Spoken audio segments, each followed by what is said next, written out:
Yes, people, what's going on? Welcome back to the channel. Hope you guys are all doing well. So, Manchester United have been continued to be linked with Kim Min-Jae from Napoli. Yes, he has a £50 million release clause, or in and around that £50 million mark.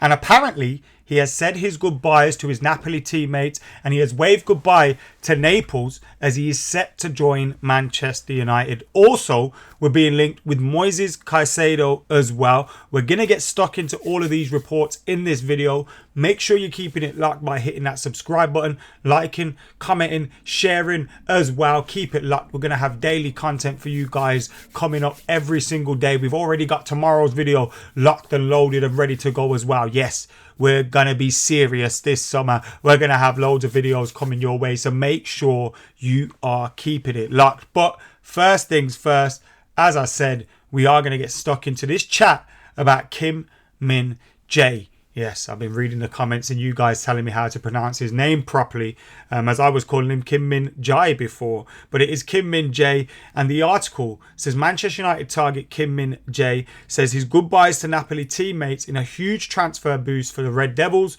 who look set to activate his £51 million release clause after holding positive talks. He's kept 20 clean sheets in 45 appearances for Napoli during the previous season. He's got a £51 million release clause, which will be available during that period of time in July. So in July, he can, I think it's between the 1st and the 15th, he's available on that release clause of around £51 million.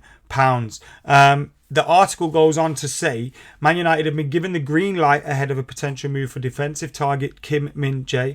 The South Korean centre-back has drawn widespread praise after starring for Napoli in their Serie A winning campaign in 2022-2023. The Red Devils, though, could win the race to land his services for next term, and considering activating the player's £51 million release clause as per Italian reports. Italian reports have been going big on this one. In fact, people in Naples have been saying this deal has been done for an awfully long time. It's been the British press and everybody else that's kind of been lagging behind them. The reports suggest the player has already held talks with United over a move, with an agreement thought to be close according to McKola.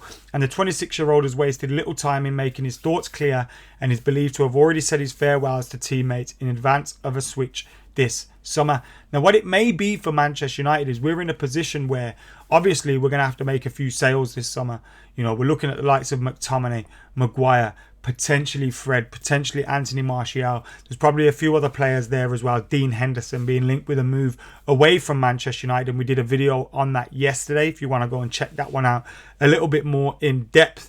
But it looks like we're going to sell a number of players, so we're going to recoup hopefully a decent chunk of change. We've probably got around 100 million to spend, you know, give or take, without us knowing who our owners are going to be next season. So you take all that into consideration. If he is £51 million, you're hearing talks, you know, about potentially Rasmus Holland coming to Manchester United. If you were to get him, he would be around the same kind of price. Mason Mount's being linked with a move around the same kind of price.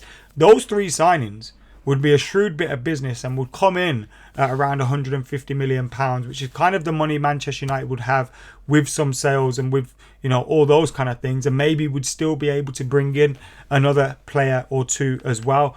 But Kim Min-Jae being linked with a move to Manchester United, and if he was to replace the outgoing Harry Maguire, I think that would be a great bit of business for Manchester United.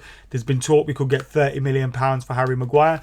If you can get £30 million for him, and then you put an extra 20 million on top to get Kim Min-Jae, I think that's a very good bit of business. But these reports at the moment seem to be an extension of what we've already known, or what's already been reported over in Italy, that he has agreed to join Manchester United, and we're now waiting on that release clause to be paid.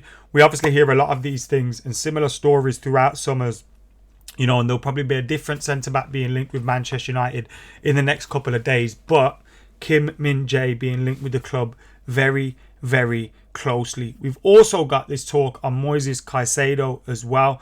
And the Telegraph are saying Manchester United are plotting a move for Moises Casedo. We're not the only ones, according to these reports. We hear Chelsea, Arsenal are also interested in him. Brighton are looking to demand around £70 million for him. Manchester United have shown an interest in Declan Rice and in Caicedo.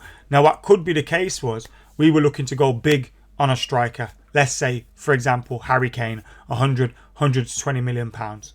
Example. That's not happening. We're now going to look towards Rasmus Holland. If that's the case, you've now freed up some budget for potentially that extra midfielder. Now, if you were to get a Rice and a Mount or a Casedo and a Mount, you'd be in dreamland in terms of the acquisitions, in terms of our midfield, in terms of the strengthening that has taken place. Because alongside Casemiro, Bruno Fernandes, Christian Eriksen, if you then add in the likes of, you've got Kobe Mainoo coming through, Zidane Iqbal may go on loan this summer or not, but you've got those academy players coming through. Then you've got those 3 players that are experienced already at the club. Then you add those other 2 into the mix as well. I think you'd be in a great position in that midfield area. United, Chelsea, Arsenal all showing interest in Moises Casedo, and United apparently asking to be kept afloat with what's happening with Moises Casedo and his future, and whether he's going to leave Brighton or not. Now, on a more serious matter, there's been some talk about Antony and some potential issues he could be facing in Brazil.